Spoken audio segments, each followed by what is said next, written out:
자, 오늘부터는요, 이제 성도의 성화에 대한 내용들이 끝났고요. 개혁주의 예배의 토대라는 주제로 몇 주간 말씀을 전하도록 하겠습니다.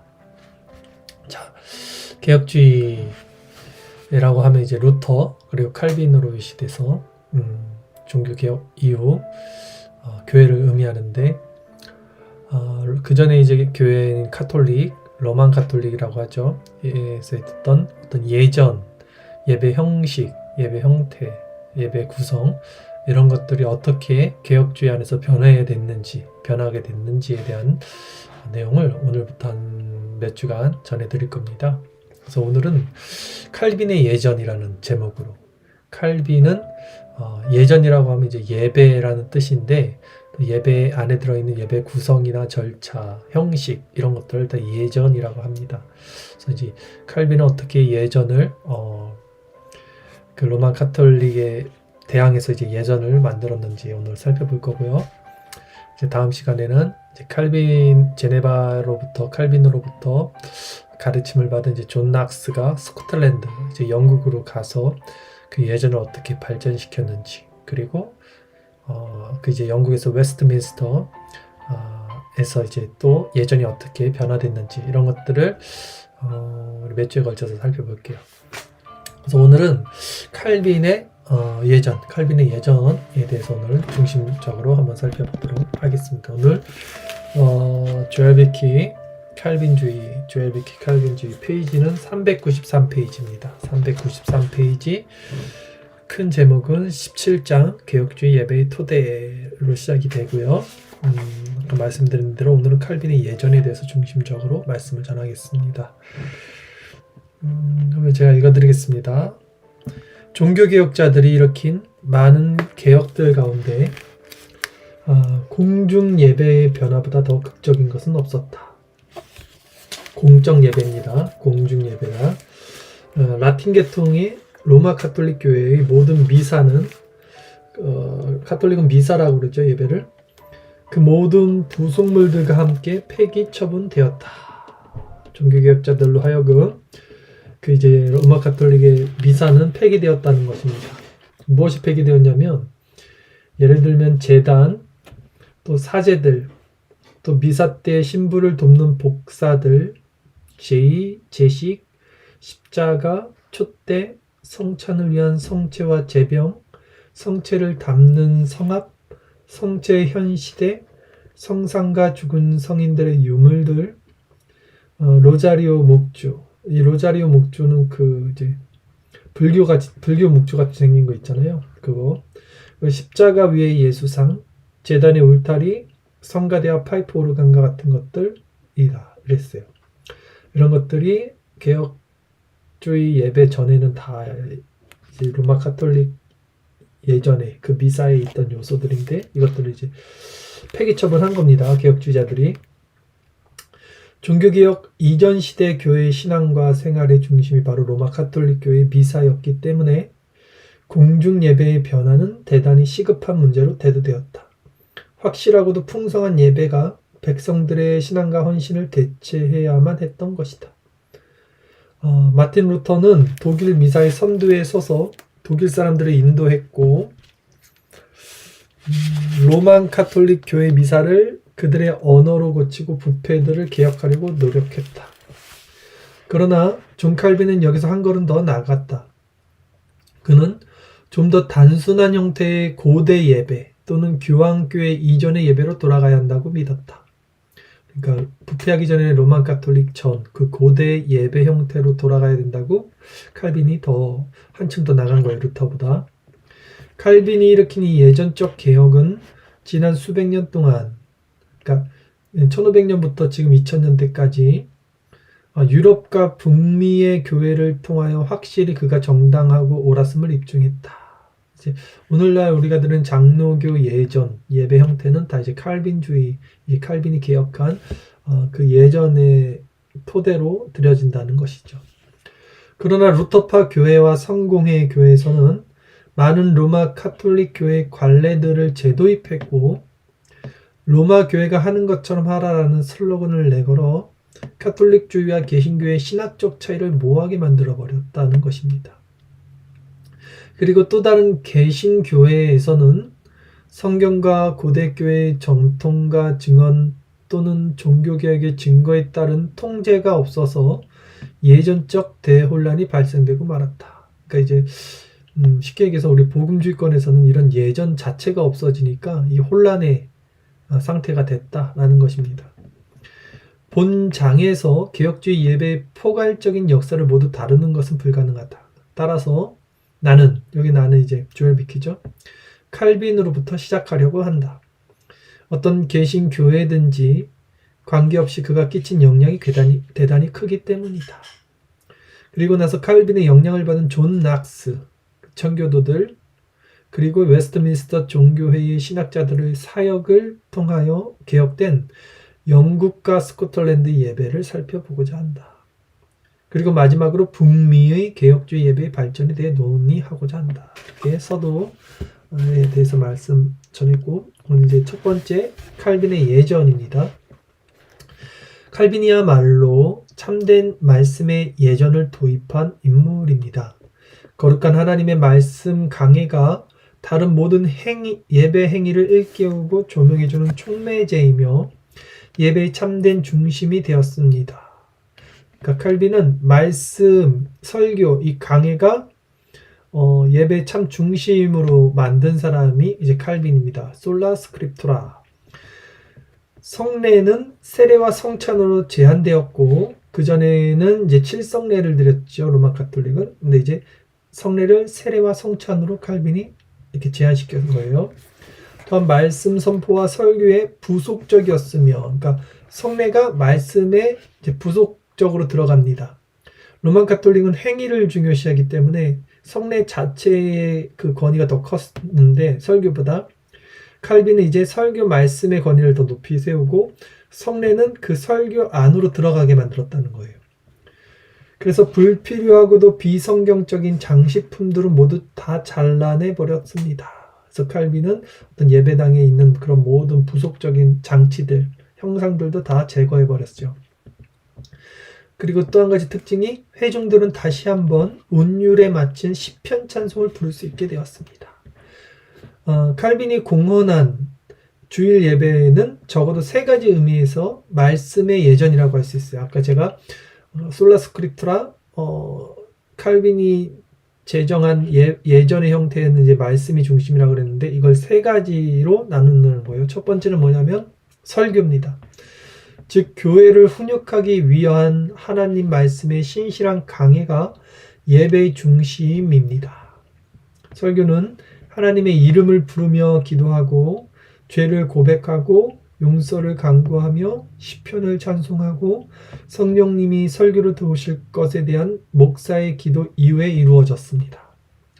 이 모든 것들이 말씀을 유익하게 청중하기 위한 것들입니다. 그리고 설교 후에는 한층 더 높은 기도와 확장된 주기도문의 찬미, 사도신경 암송이 이어졌으며 성례의 시행과 축도로 예배가 끝났습니다. 이것이 칼빈의 예전이라는 거예요. 이 모든 것들은 하나님의 말씀에 대한 반응으로서의 믿음의 행위입니다. 그러니까 이 중심에 말씀이 있다는 것입니다. 그리고 둘째, 말씀의 예전의 특징 둘째, 예배에는 하나님의 말씀이 보증하는 요소들로만 포함됐어요. 칼빈은 말씀만을 예배에 들어가게 했어요. 그러니까 말씀 외적인 어떤 인본주의적인 것들을 다 배제시킵니다. 자, 이후 세대들은 이것을 예배의 규칙적 원리라고 불렀는데 예배 원리에 있어서 인간의 생각이나 상상은 자리할 여지가 없었습니다. 그렇죠? 칼빈은 예배에서 인간의 개념이나 고안품들 또는 인간이 만든 전통들을 따르는 것을 배교와 우상 숭배를 하는 것이며 하나님의 진리의 말씀으로부터 이탈하는 것이고 하나님께서 제정하신 예배의 장소에 거짓된 것을 두는 것이라고 말했어요. 그러니까 이 칼빈의 관점에서 본다면 오늘날 드려지는 예배 예전이 얼마나 인본주의적이고 배교와 우상 숭배하는 것인지 알 수 있어요. 왜냐하면 오늘날 예배는 어떤 연극이나 어떤 쇼, 인간의 찬양, 어떤 그런 엔터테인먼트적인 요소들을 굉장히 가미를 하죠. 인본주의적인 관점에서. 그러니까 이것이 칼빈주의에서 봤을 때는 우상숭배다. 이렇게까지 말을 하는 겁니다.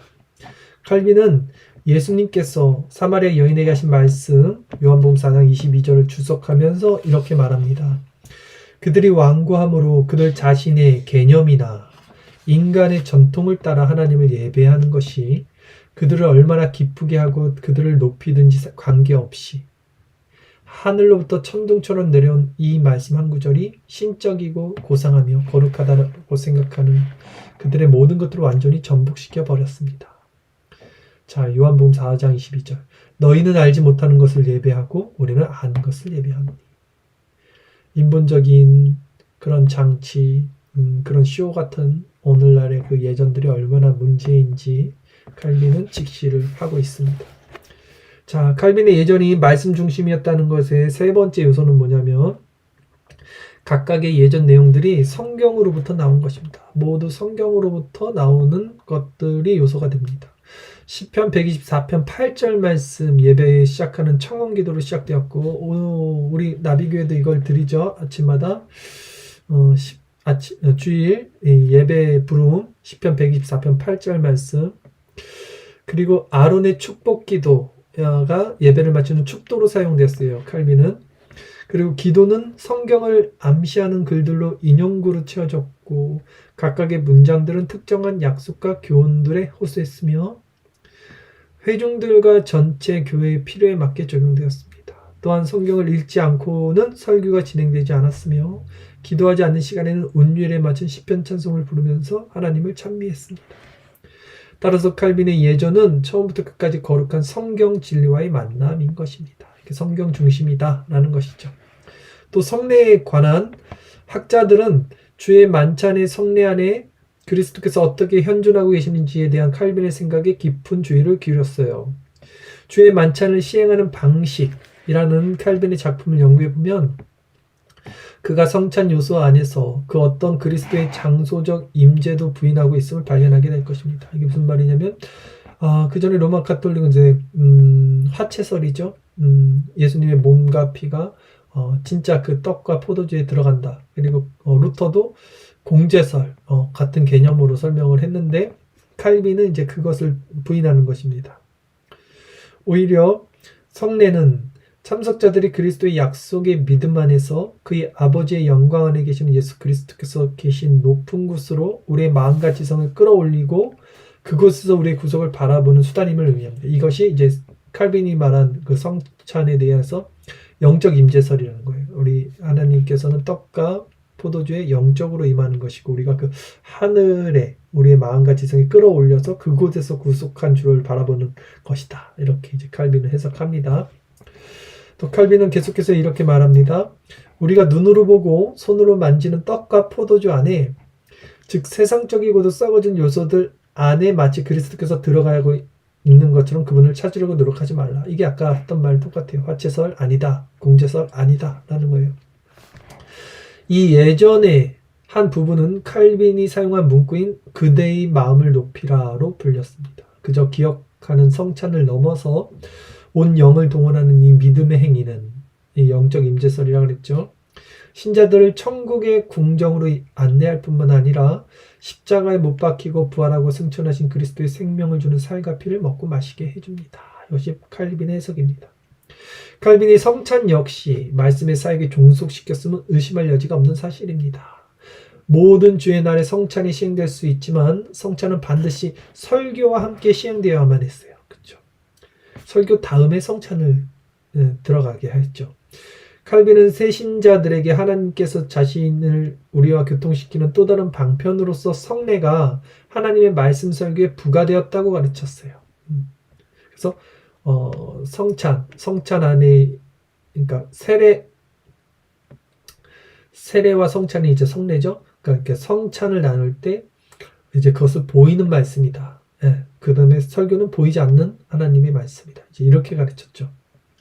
칼빈은 주의 만찬을 말씀의 예전이라는 구조 안에서 시행을 합니다. 그래서 이는 이렇게 말했어요. 성찬이 거행되는 날에 목사는 설교 마지막 순간에 성찬을 언급해야 합니다. 또는 그럴 필요를 느낀다면 사람들에게 주님께서 이 규례를 통하여 무엇을 가르치고자 하셨는지를 전하고, 그러니까 설교에 대한 어떤 결단의 수단으로 또 성찬을 나눈 거예요. 우리도 그렇게 하고 있죠. 그리고 그것을 받는 것에 어떤 유익이 있는지를 알리기 위해 성찬을 설교에 종속시켜야 합니다. 이렇게 말했어요. 그리고 오직 말씀 사역자만이 이러한 성찬을 시행하기 합당하다고 하면서 이렇게 말했어요. 왜냐하면 두 가지, 즉 회중들에게 경건의 교리로 교훈하는 것과 성례를 시행하는 것이 서로 단단한 끈으로 연합되어 있기 때문이다. 그러니까 성찬이 이제 성례죠. 성례는 보이는 말씀이라고 그랬잖아요. 그러니까 말씀 사역과 이렇게 종속되어 있는 거기 때문에 말씀 사역은 목사들이 하는 거죠. 예배 인도자가 하는 거예요. 그래서 성찬도 이제 목사가, 그러니까 설교자 또 같은 말로 이제 예배 인도자가 시행을 해야만 했다, 이렇게 칼빈은 말을 한 거예요. 그러니까 오늘날 이제 회중교회나 이런 데서는 이제 목사도 설교권도 아무나 하고 돌아가면서 또 이런 성찬도 이제 나누는데, 칼빈은 이제 그런 거에 있어서 질서를 더 정확히 잡고 어떤 이제 목사가 성찬을 이제 진행해야 된다, 또 설교도 목사가 해야 된다, 이렇게 질서를 잡았죠. 성례는 성찬과 세례죠. 성례는 가장 단순한 형식으로 제한되었고요. 아까 말했듯이 7성례 사라지고 두 가지 성례만 한 겁니다. 그리스도께서 성경에서 행하신 일만 포함됩니다. 그래서 그리스도께서 성경에서 행하신 게 세례와 성찬이었던 거죠. 주의 만찬을 시행하는 방식이 제시되어 있는 주석에서 칼빈은 이런 성경적 합일성과 단수성을 변호합니다. 미사의 부패와 혼합과 남용을 바로잡기 위해 그는 성경에 기록된 성찬을 따르기 위하여 예수 그리스도의 순전한 제종으로 돌아가는 것밖에 더 좋고 합당한 수단은 없다라고 주장합니다. 칼빈은 성례를 매주 시행하는 것을 선호했어요. 그러나 그의 전례학은 이것에 대해 언급하고 있지는 않습니다. 전례학은 뭐냐면 이 예배 예전 어떤 예배 순서나 예배 형식에 대한 것들을 기록한 연구하는 학문을 이제 전례학이라고 하죠.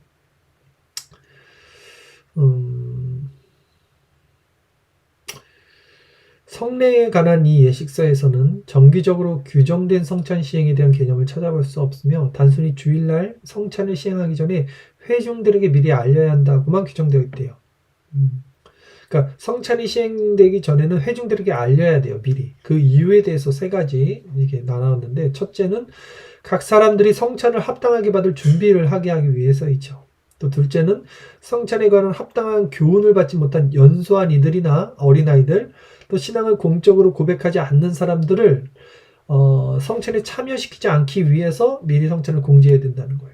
또 셋째는 문외한들, 불신자나 회심하지 않은 사람들을 의미하는 이 용어는 신실한 신자들 무리에 포함되지 않는 사람들을 묘사하기 위해 사용되었어요. 그러니까 교회 안에 있지만 어떤 불신자나 회심하지 않은 사람들을 문외한들, 이 사람들이 개인적으로 이런 성찬에 대한 교훈을 받으러 오게 하기 위해서라는 것입니다.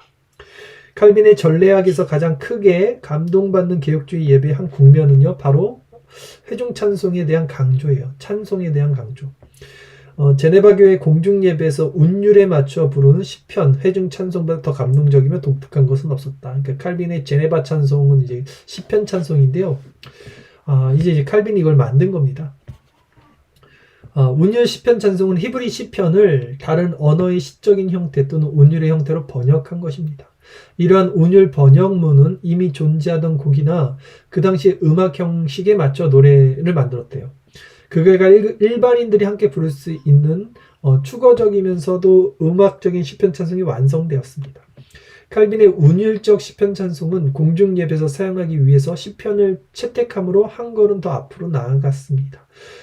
그의 번역곡에 후일 그의 동역한 클레망마로와 테오도르 베자, 이 베자의 해설과 적용이 덧붙여집니다. 그래 제네바시의 백성들이 고대 다윗의 시편들을 그들 자신의 노래로 부를 수 있도록 예전적 번역 찬송이 만들어진 거예요. 이게 제네바 시편 찬송이죠. 언어와 시간과 문화와 지성과 영성의 모든 차이들이 초월되었던 거죠. 그래서 오늘날도 개혁주의는 이 시편 찬송을 사용합니다. 저희는 아직 사용하지는 않고 있지만 사용하려는 마음이 있죠.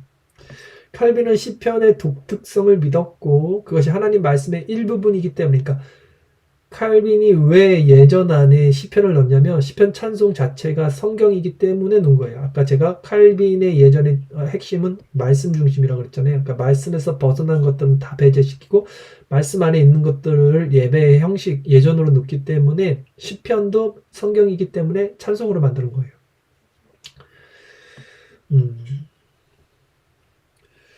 자, 시편의 독특성은 그것이 하나님의 말씀의 일부분이기 때문에 예배에서 찬송으로 부르기 적합하다고 확신했습니다. 칼빈은 시편 주석에서 다음과 같이 기록합니다. 나는 이 책을 영혼의 해부학이라고 부르는 것에 익숙해졌다. 시편이 영혼의 해부학이래요. 그러니까 그만큼 우리 영혼을 잘 드러내준다는 거죠. 왜냐하면 거울처럼 제시되어 있는 이 시편 중에서 인간의 감정을 다루지 않는 것은 하나도 없기 때문이다. 이 실행 기도를 위해 시편보다 더 훌륭하고도 확실하게 우리를 인도하는 다른 원리는 없다. 칼빈의 예전은 개혁주의 신앙의 성경적 내용과 그 내용이 공적인 예배에서 반드시 선포되고 설명되어 받아들여지고 실행되어야만 하는 성경적 방식을 면밀하게 보여줍니다. 세례가 시행되는 방식에 대해 말하는 칼빈의 견해는 그의 전체 전례학에 대해서도 설명될 수 있을 것입니다. 우리에게는 예수 그리스도께서 제정하고 사도들이 지켰으며 교회가 실천에 옮긴 세례 형식이 있다. 하나님보다 우리가 더 지혜롭다고 생각하지 않는 한 결코 우리가 비난받을 일은 없을 것이다. 칼빈은 다음 세대가 상실한 형식과 자유 사이의 균형을 유지했습니다. 그는 미리 기도문을 쓰는 것에 반대하지는 않았지만 십계명을 읽고 주기도문을 기도하며 사도신경을 반복하여 암송하는 것만큼 미리 기록된 기도문 같은 것을 사용하지는 않았습니다. 무슨 말이냐면 이제 칼빈의 예전에는 이제 십계명, 주기도문, 사도신경은 계속해서 반복되는데 기도문은 그런 식으로 만들지 않았다는 것입니다. 또한 그러나 이제 칼빈은 준비 없는 즉흥적인 설교와 기도는 또 반대했어요. 그래서 이 기도와 설교를 어떻게 했냐면 교회의 일상적인 예배와 보통의 집회에 대해 칼빈은 이런 일들을 그들이 지도하는 지역교회 목사들에게 맡기는 거예요. 재량으로 맡긴 거예요. 이 기도를. 그는 이렇게 말했습니다. 목사는 그가 전하고자 하는 설교의 시간과 주제를 채택함에 있어서 그가 판단하기에 적당한 것은 무엇이든지 백성들의 헌신과 예배를 위하여 선택할 수 있다. 주일 아침 예배의 일정 부분에 관해서도 칼빈은 지역교회 목사의 재량권을 신뢰했습니다. 설교 전의 기도에 관해서 예식서에서는 이를 위한 적당한 기도 형식은 목사가 재량껏 선택할 수 있다라고 서술을 해요. 그리고 주의 만찬 이후 감사 기도에 대해서는 예식서에 제시된 대로 하거나 그와 비슷하게 하면 된다라고 말합니다. 그러니까 칼빈은 너무 형식적이진 않았어요. 그러나 본질과 핵심은 말씀에 있었다는 거, 요 균형을 갖고 있었죠. 그러면서도 칼빈이 가지고 있던 이 예전의 특징은 형식을 갖고 있죠. 그 이유가 뭐냐면 당시 칼빈과 그의 동력자들은 공적 예배를 개혁하고 있었던 거죠. 바로 그 로마 카톨릭에 대한 미사에 대한 개혁이었죠. 따라서 그들에게는 옛 타락과 부패와 혼합과 남용으로 돌아가는 것과 새로운 것을 도입하는 것 모두를 막는 일종의 표준이 필요했던 시기였어요. 그 종교개혁 시대는. 그리고 공적인 예배와 성례의 시행 원리에 대한 일반적인 방식에 관한 세심한 제정이야말로 이것을 해결하는 최선책으로 여겨졌습니다. 가장 문제가 되었던 이러한 실행의 순결성과 일치를 확보하기 위해 목회자의 자유가 제한되었습니다. 뭐죠? 자, 정리를 해볼게요. 오늘은 칼빈의 예전에 대해서 이제 말씀을 전했습니다. 부패한 로마 카톨릭의 그 어떤 종교적이고 행위적인 율법적인 그 미사 형태를 반대했지만 그러면서도 체계를 잡고 질서를 잡고 그 중심에는 말씀이 있었다. 그래서 말씀이 예전이다라고 칼빈의 예전을 또 말한다고 했어요. 자, 오늘날은 우리가 어떻게 적용할 수 있을까요? 칼빈이 저렇게 했으니까 우리는 무조건 칼빈을 따라야 된다. 칼빈이 그것을 원했을까요? 그것은 또 하나의 율법주의를 만들 수 있는 거예요. 중요한 것은요, 핵심과 본질을 놓치지 않는 것입니다. 칼빈의 예전을 우리는 지금도 지향해야 돼요. 그것을 존중하고 그 정신을 따라야 하지만 그것이 율법이 되어서는 안 돼요. 칼빈도 그 재량으로 목사들에게 설교권과 기도권을 준 것처럼 오늘날도 우리들에게 재량이 있지만 그 원리와 본질은 계승해야 된다. 오늘 이렇게 정리를 할게요. 그 원리와 본질을 계승하는 그 중심은 뭡니까? 솔라 스크립투라 말씀입니다. 오직 성경이 예배의 중심이 돼야 되고 예배를 이끌어가는 원리가 돼야 된다. 이렇게 여러분들을 기억해 주시면 좋을 것 같고, 다음 시간에 우리 존 낙스 스코틀랜드로 넘어가서 어떻게 이 예전을 발전시켰는지 또 살펴보도록 하겠습니다.